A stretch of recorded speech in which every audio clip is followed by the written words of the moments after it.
WhatsApp the download was unable to complete, please try again later. तो दोस्तों यदि आपको भी ये प्रॉब्लम आता है जब भी आप यहाँ पे स्टेटस को डाउनलोड करने का कोशिश कर रहे हो या फिर स्टेटस को आप जो है प्ले करने का कोशिश करते हो या फिर व्हाट्सएप में किसी इमेजेस को आप डाउनलोड करने का कोशिश करते हो तब आपको ये एरर आ रहा है, तो इसे आप कैसे फिक्स कर सकते हो इस वीडियो में मैं आपको बताऊँगा। यहाँ पे देखिए दोस्तों, सबसे पहला स्टेप ये है कि आपको जाना है अपने मोबाइल के सेटिंग्स पे। यहाँ पे मैं आपको कम से कम 3-4 सेटिंग्स बताऊंगा जिसकी मदद से आपका प्रॉब्लम सॉल्व हो जाएगा।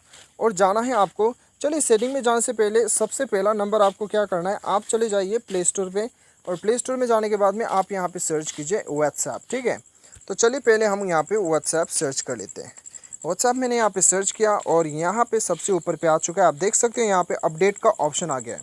तो दोस्तों यहाँ पे क्या करना है आपको, यदि आपका अपडेट आया है तो आपको अपडेट करना है। कभी कभी अपडेट नहीं करने की वजह से ये प्रॉब्लम आपको हो सकता है। ठीक है, उसके बाद आपको जाना है सेटिंग्स पे। सेटिंग्स पे जाने के बाद में ये आपका सेकेंड वे है। ठीक है, तो यहाँ पे आपको dual SIM and cellular network या फिर मोबाइल नेटवर्क या फिर कनेक्शन शो होगा।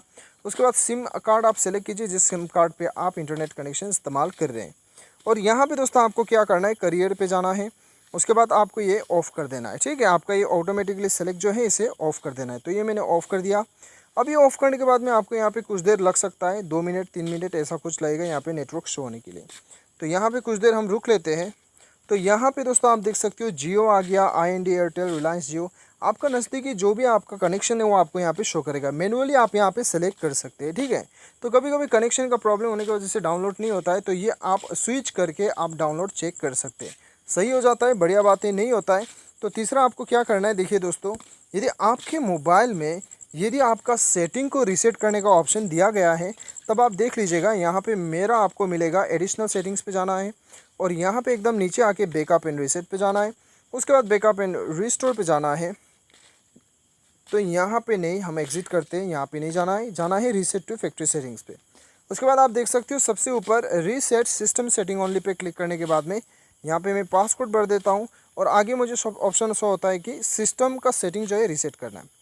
तो यदि आपको ये ऑप्शन है तब आपको सिस्टम का सेटिंग जो है वो रीसेट कर लेना है। ठीक है, ये आपका जो है पहला तीसरा ऑप्शन है। फाइनल ऑप्शन दोस्तों सेटिंग में जाना है और जाने के बाद में आपको जाना है ऐप मैनेजमेंट पे। ठीक है, ऐप मैनेजमेंट पे जाना है और ऐप मैनेजमेंट में जाने के बाद में यहाँ पे कुछ देर आपको रुक लेना है। तो दोस्तों यहाँ पे आने के बाद में आपको ढूंढना है व्हाट्सएप ऐप, उसके ऊपर आपको क्लिक करना है। देखिए दोस्तों, अभी मैं जो आपको बताऊंगा ये करने से पहले आप अपना व्हाट्सएप का बैकअप रख लीजिएगा। ठीक है, व्हाट्सएप का बैकअप आपको रख लेना है क्योंकि अभी मैं जो आपको बताऊंगा इससे आपका व्हाट्सएप लॉग आउट हो जाएगा, आपको लॉगिन करना होगा। ठीक है, तो व्हाट्सएप को पहले बैकअप कर लीजिए वरना आपका बैकअप सारा चला जाएगा। तो यहाँ पे आपको क्या करना है, फोर्स स्टॉप कीजिए और यहाँ पे स्टोरेज यूसेज में चले जाइए, क्लियर कैशे कीजिए। उसके बाद में जाके व्हाट्सएप में जाके आपका इमेजेस वगैरह डाउनलोड करके देखिए, आपका प्रॉब्लम सॉल्व हो जाना चाहिए। बाय एनी चांस यदि नहीं होता है तब आपको क्लियर डाटा करना है। लेकिन क्लियर डाटा करने से पहले दोस्तों आप जो है अपना बैकअप कर लीजिएगा, नहीं तो आपका सारा फाइल वगैरह वो उड़ जाएगा। ठीक है, तो क्लियर करने के बाद में आप अपना व्हाट्सएप खोलिए, नंबर वेरीफाई कर लीजिए, आपका प्रॉब्लम सॉल्व हो जाएगा। उम्मीद करता हूँ आपको वीडियो पसंद आया होगा। Thanks for watching.